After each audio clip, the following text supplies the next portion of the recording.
counsel, your judgment, as we've navigated the urgent challenges of recent years, from ending our combat mission in Afghanistan to leading the international coalition to destroy ISIL, conducting humanitarian operations, from typhoon relief in the Philippines to fighting Ebola in West Africa, and strengthening our security alliances from Europe to Asia. At every step, you have been critical to our processes, and I have valued not only your counsel, but your friendships.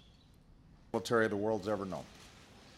Yes, our system of equipment and technology, our logistical capacity is unmatched, but what makes us the best, the reason no other nation can do what we do, is our people. Patriotic men and women across our country who step forward, raise their hand, and take an oath to defend our nation.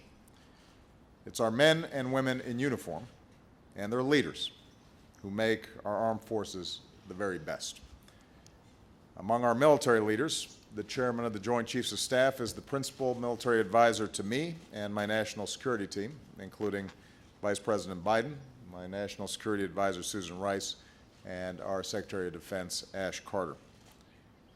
In recent years, I have been deeply grateful for the service of our chairman, General Marty Dempsey, and our vice chairman, Admiral Sandy Winnefeld. Marty and Sandy will complete their terms later this year. I'll have a chance to say nice things about them later. I can tell you that they have been outstanding, and I could not have asked for a better team. But today, I'm proud to announce my nominees to be the next chairman, General Joe Dunford, and the next vice chairman, General Paul Selva. Again, I want to thank General Dempsey and Admiral Winnefeld for being here today. Marty and Sandy, we are extraordinarily grateful for all that you've done, and we'll have an opportunity to pay tribute to you in the months ahead. I've relied on you both, your advice, your counsel, your judgment, as we've navigated the urgent challenges of recent years, from ending our combat mission in Afghanistan to leading the international coalition to destroy ISIL, conducting humanitarian operations, from typhoon relief in the Philippines to fighting Ebola in West Africa, and strengthening our security alliances from Europe to Asia. At every step, you have been critical to our processes, and I have valued not only your counsel, but your friendships. At the same time, Marty and Sandy have helped to guide our forces through difficult fiscal times, especially sequestration. They've stayed focused on readiness and training and modernization. Today, there are also more opportunities for women in our armed forces. We're tackling the outrage of sexual assault, which has no place in our ranks. We've made progress, in large part because leaders like Marty and Sandy have made sure we're recruiting and training and equipping and retaining the best fighting force on the planet. I look forward to honoring Marty and Sandy and thanking them more fully for their extraordinary contributions to their nation, to our nation. There are other things we're going to miss. We're going to miss Marty's incomparable singing voice. He will not be singing today, but I'm going to put my request in early for a final number at your farewell. But on behalf of myself, our entire national security team, and our armed forces, thank you.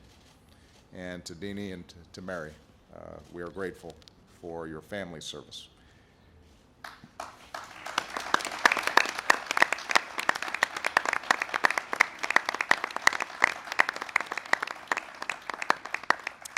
My choice for the next chairman of the Joint Chiefs, General Joe Dunford, is one of the most admired officers in our military.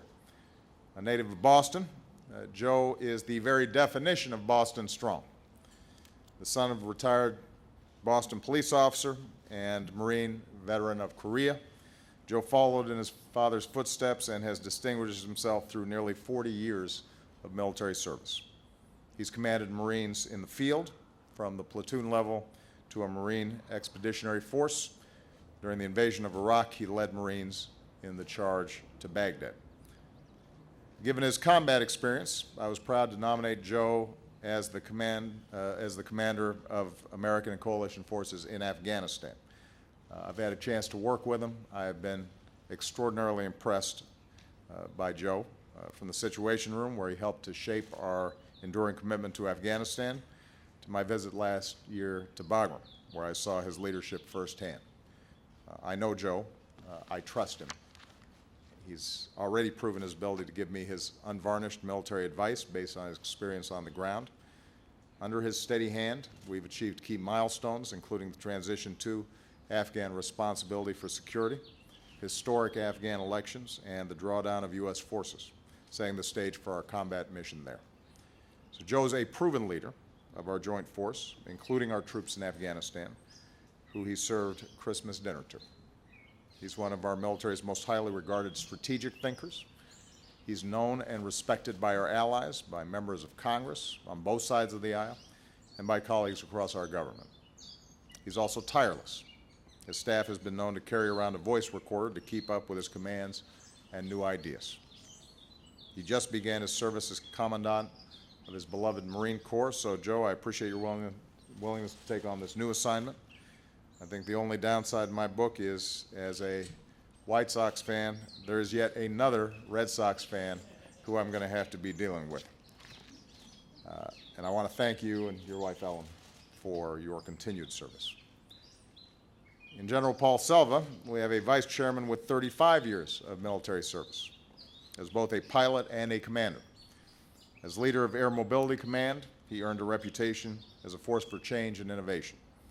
I understand that when it was time to deliver the final C-17 to the Air Force, Paul went to the cockpit and helped fly it himself. As head of Transportation Command, he's been committed to the partnerships that are a core principle of our national security strategy, whether it's supplying our joint force around the world in operations large and small, to supporting and keeping safe our diplomats and embassy personnel overseas. Paul also served as Secretary of State Clinton's military advisor for the first years of my presidency, so he grasps the strategic environment in which our forces operate. He understands that our military, as powerful as it is one tool that must be used in concert with all the elements of our national power.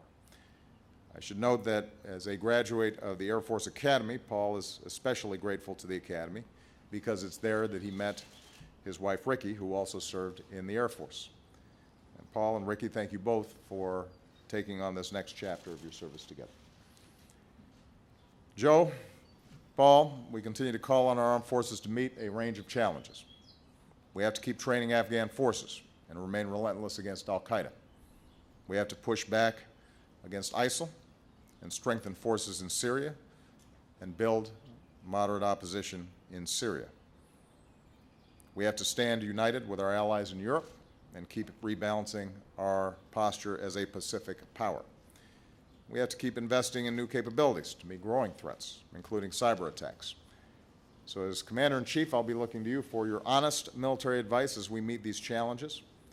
As we do, we're also going to keep working with Congress on a more responsible approach to defense spending, including reforms in the department, so we can preserve the readiness of our all-volunteer force, keep faith with our troops and our military families, and care for our wounded warriors. This is work we have to do together as a nation. Again, to Joe, to Paul, to your families, on behalf of the American people, thank you for your continued service to our nation. I urge our friends in the Senate, and I know I won't have a problem with Jack Reed, who's sitting right here, to confirm these remarkable leaders without delay so we can stay focused on the work that unites us all as Americans, keeping our military strong, our nation secure, our citizens safe. Thank you very much. Mr. President,